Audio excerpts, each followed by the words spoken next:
on this episode of Pawn Stars.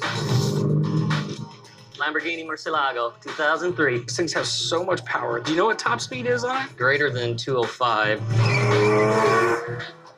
This is a Sony Walkman, personally given to John Entwistle. From The Who? Yeah. A Tiffany silver-plated Walkman owned by one of the original members of The Who? I would love to own this thing. What do we have here? These are a certified copy of the Saddam Hussein prints that were taken when he was arrested in Iraq. Is it legal to own these? I'm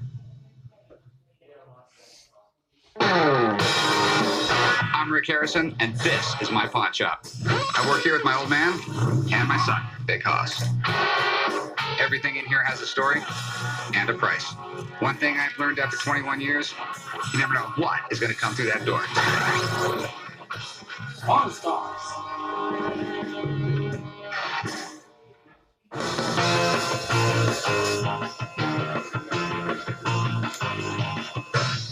What do we have here? These are a certified copy of the Saddam Hussein prints that were taken when he was arrested in Iraq. The originals are in the FBI vaults, but there's 44 original certified copies. Where did you get these? I was an FBI agent, so I was over there, and they gave all the agents a certified copy when they left.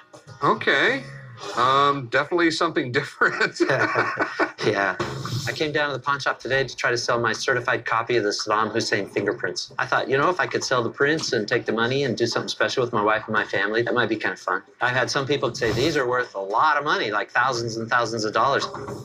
This guy basically did whatever he wanted, and someone disagreed with him, he just shot him? It's hard to get in somebody's head like that, you know what I mean? You know what happens to us for like 30 years? He never left Iraq. So he starts thinking the whole world centers around Iraq. And he starts to think that he's the prime minister of the world or something. Saddam Hussein was a bad guy. He became president of Iraq in 1979 and stayed in power as a brutal dictator until the U.S. overthrew him in 2003. Were you there the day he was captured? Yeah, I was in Iraq. He still felt like it was his country. He was the ruler and that we were infringing upon Iraq's sovereignty. Yeah, I'm pretty amazed that he actually even signed it. He wouldn't sign it until it was fingerprinted. I guess he thought we were going to switcheroo, like we put somebody else's fingerprints on there. Super paranoid. Normally, I don't buy memorabilia that has something to do with really bad people. But this represents a major victory for U.S. Armed Forces, and that's pretty cool. But still, putting a price on something so creepy won't be easy. You know, it's got to be worth money to someone. I don't know how to put a price on it, and I don't know anybody to call. I've always thought the best buyer would be some Kuwaiti sheik. I'll tell you what, I'll give you my best offer. I'll give you $1,500. We can make a deal there. Otherwise, it's just not going to happen. I think if it was auction and there was a guy who collected war memorabilia, something like this might be attractive to him, and they might get upwards of, you know, $10,000. Maybe you could get it, but I'm not going to go anywhere near that. Sentimentally, it's worth more to me than that, so. Well, thanks for bringing it in. It was pretty neat. Yeah, thank you. Have a nice pleasure. Well, we weren't able to make a deal today. I'll probably just hang on to them. For now, they'll probably just go back up on the wall in my office.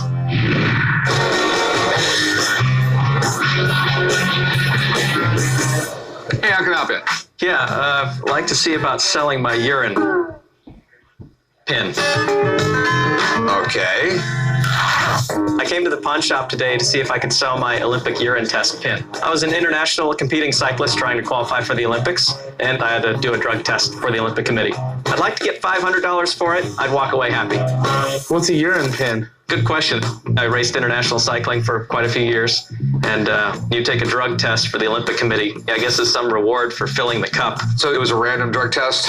Not random. I finished fourth in a race, so you had to be kind of a world-class top finisher to even take the test. They've been testing Olympic athletes for drugs since 1968. That's also the same year they started giving gender tests. I guess they were afraid that men were going to compete in women's sports. Strange, but true. One way they cheated was they put bleach or something under their fingernails, and they would put it in the urine stream. Another way is they would bring like a balloon inside the drug testing booth, and they would have, you know, their wife's urine in it, and they would put it in the cup. That's why they had to do a visual inspection. Olympic memorabilia has always been hot with sports collectors. As strange as it sounds, there's actually people out there who would want to buy an Olympic pee test pet. All right, so what do you want to do with it? I'd like to sell it because I really don't want it anymore. How much you want for it? $500. $500 seems like an awful lot. And because it's not from the Olympics, it's sort of like in between. How's $100 sound? That sounds a little light. It's super unique. I'll give you $150. mean, I had to pee in a beaker in front of people for this thing. I gave a lot. I mean, it says it right there, I gave. Yeah, you gave him something you didn't want. 150's it. It really is. Okay, I'll do it. All right, 150. I'm happy with 150. I would have been happier with $250 or $300, but I'll take 150. Dude, we just bought the sweetest urine pen. What is a urine pen? This is a pen they give you for taking a drug test in the Olympics. What? Why would you buy a urine pen? So I can sell it and make money. Somebody please explain what a urine pen is. This guy was a cycler in the Olympics, and once you pee in the cup, you hand over your cup, and they give you a prize. So what's it worth? Like $5? I gave him 150 bucks for it. You got to be kidding me. You paid $150. The guys are always giving me crap when I buy odd items, but that's what makes our shop special. And the more cool stuff you have, the more customers you get. And what do you plan on selling this for? 250, 300 bucks. Do you think you're going to double your money on a pen? You know what? I can almost guarantee it.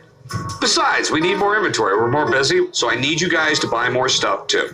All this urine talk, I got to go to the boys' room. You're not getting a pen for it.